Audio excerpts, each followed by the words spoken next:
नाशिक जिल्हा कायद्याचा बालेकिल्ला. आजपर्यंत आपण बालेकिल्ला हा शब्द फक्त राजकारण्यांच्या बाबतीत वापरला असेल. हा भाजपचा बालेकिल्ला, हा काँग्रेसचा बालेकिल्ला, हा शिवसेनेचा बालेकिल्ला, अजून कोणत्या राष्ट्रवादीचा बालेकिल्ला, मनसेचा बालेकिल्ला, असे अनेक पक्षांचे आपण बालेकिल्ले ऐकले असतील. पण कायद्याचा बालेकिल्ला हे फक्त तुम्हाला नाशिकमध्येच ऐकता येतं किंवा नाशिकमध्येच समजतं. नाशिकमध्येच तुम्हाला ही गोष्ट समजून जाते.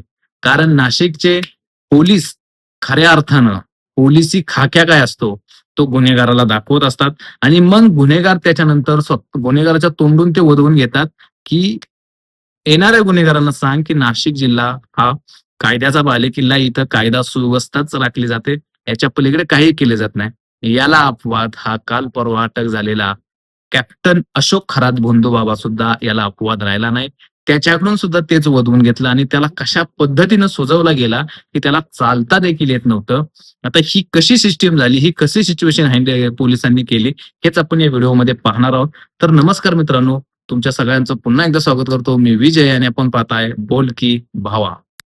तर मित्रांनो, झालं असं की नाशिकमध्ये ज्या पद्धतीनं पोलिसांनी भोंदूबाबाला ते अटक केली, कॅप्टन खरातला, त्या अटकेचा सुद्धा प्लॅन पोलिसांचा वाखण्याजोगा होता, सॅल्यूट मारण्याजोगा होता. कारण त्यांना माहित होतं डायरेक्ट पोलीस आपण होऊन गेलो असतो किंवा आम्ही पोलीस आहे तुम्हाला अटक करायला, तर त्या भोंदूबाबांनी अनेक नाटकं केली असती, अनेक मंत्र्यांना इकडे तिकडे फोन फिरवले असते, काही केलं असतं आणि ती अटक त्यांनी रोखण्याचा प्रयत्न केला असता किंवा तो तिथून कुठेतरी पलायन करू शकला असता. पण तो त्याच्या बेडरूम मध्ये रेस्ट करत होता, आराम करत होता. त्याच वेळेस पोलीस गेले. पोलीस गेल्यानंतर पोलिसांनी सांगितलं की आज तुमच्या या घरामध्ये चोर घुसल्याचं आम्हाला समजलेलं आहे आणि त्याच्यामुळे आम्हाला चोरांना पकडण्यासाठी आम्हाला आलो होतो आम्ही. तर त्यावरती कॅप्टननी होकार दिला आणि पोलीस गेले. पोलीस गेल्यानंतर पोलिसांनी जो काही स्टँड घ्यायचा होता तो घेतला आणि कॅप्टन खरातला त्या ठिकाणी बेड्या घातल्या आणि त्याला सांगितलं की आम्ही पोलीस चोर नाही पकडायला आलो, तर तुलाच पकडायला आलो. तूच सगळ्यात मोठा चोर आहेस, तूच सगळ्यात मोठा भामटा आहेस. त्यावेळेस पोलिसांच्यात आणि त्याच्यामध्ये बाचाबाची झाली. त्यावेळेस पोलिसांना सुद्धा त्याने सांगितलं की मी खूप मोठा बाबा आहे, माझ्याकडे ही शक्ती, माझ्याकडे ती शक्ती, तुमचं हे करेल, तुमचं ते करेल, तुम्हाला माणसात उठवेल, तुमचा जीव जाईल. हे खूप काय काय काय काय काय काय त्याने त्या ठिकाणी बोलायला लागला की माझ्याकडे खूप शक्ती आहे, तुमचं सगळं भविष्य मी खराब करेल वगैरे वगैरे खूप काही काही त्यांनी सांगितलं. आणि त्याच्यानंतर मात्र पोलिसांनी त्याला वर फरफडत तिथने घेऊन गेले. पोलिसांना खरंच मानलं पाहिजे ह्या गोष्टीसाठी की पोलिसात कुठल्याही गोष्टीला बळी पडले नाही. कारण त्या बाबाचं अर्धमूर्तिमंत त्याचा भक्त होतं. राज्याचा महिला आयोग त्यांचे पाय धुत होत्या. त्याच्यामुळे अनेक गोष्टी तिथं समोर आपल्याला जाताना दिसत होत्या. हे सगळं कुठेतरी रिस्ट्रिक्शन करताना मात्र पोलिसांनी ज्या पद्धतीनं उगाच म्हणत ना नाशिक जिल्हा कायद्याचा बालेकिल्ला, त्यांनी अत्यंत व्यवस्थितपणे कायदा सुव्यवस्थाचं क्राईम बेंचने त्यांच्या जे काही आखलं होतं नियोजन ते परफेक्टपणे बसलं आणि कॅप्टन खरातला अटक केली. आता कॅप्टन खरातला अटक केल्यानंतर पहिल्यांदा त्याच्यावरती एस-आय-टी नेमली. आता एस-आय-टीच्या प्रमुख होत्या तेजस्विनी सातपुते मॅडम. आता तेजस्विनी सातपुते मॅडम ह्या सुद्धा यामध्ये सगळ्यात कसदार आणि सगळ्यात व्यवस्थित काम करणाऱ्या आणि न्याय देणाऱ्या त्यांची अशी ख्याती आहे, त्यांची अशी ओळख होती. त्यावेळेस त्यांना त्या ठिकाणी नेमण्यात आलं. त्यांनी सुद्धा त्याला अज्ञातस्थळी नेऊन त्याची पूर्णपणे चौकशी केली.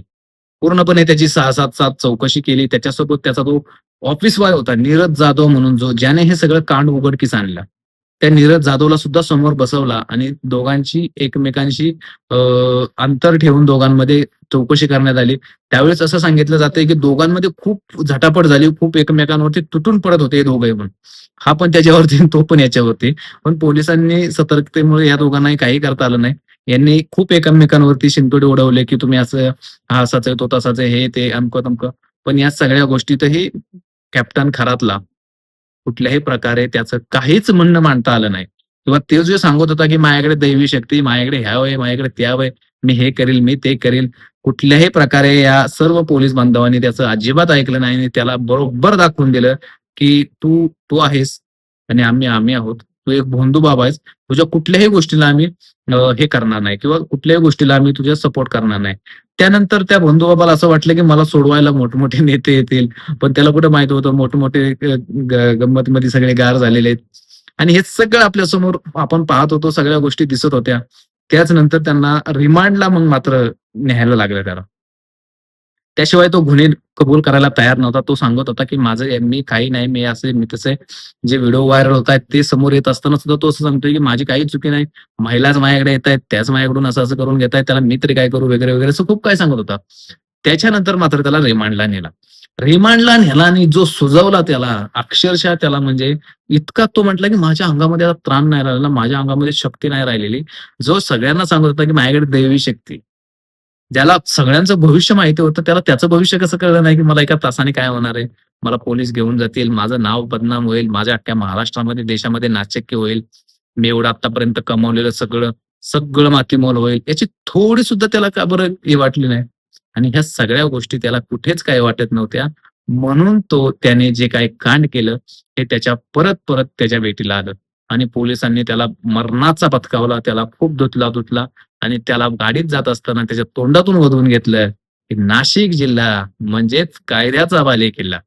आणि नाशिक जिल्हा कायद्याचा बालेकिल्ला म्हणताना तो पूर्णपणे असा कणत-कणत बोलतोय, थकलाय तो पूर्णपणे. त्याला चालताही येईना इतकी त्याची वाईट अवस्था झालेली आणि हीच अवस्था करणं अपेक्षित होतं.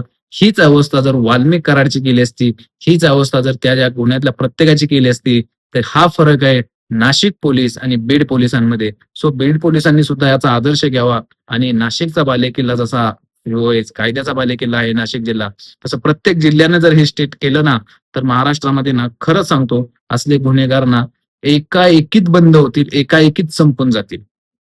तुमचं काय मत आहे? तुमची मतं कमेंट्समध्ये नक्की व्यक्त करा आणि असेच माहितीपूर्ण व्हिडिओ पाहण्यासाठी आपल्या चॅनलला तेवढं सबस्क्राईब करून ठेवा. धन्यवाद मित्रांनो. जय हिंद, जय महाराष्ट्र.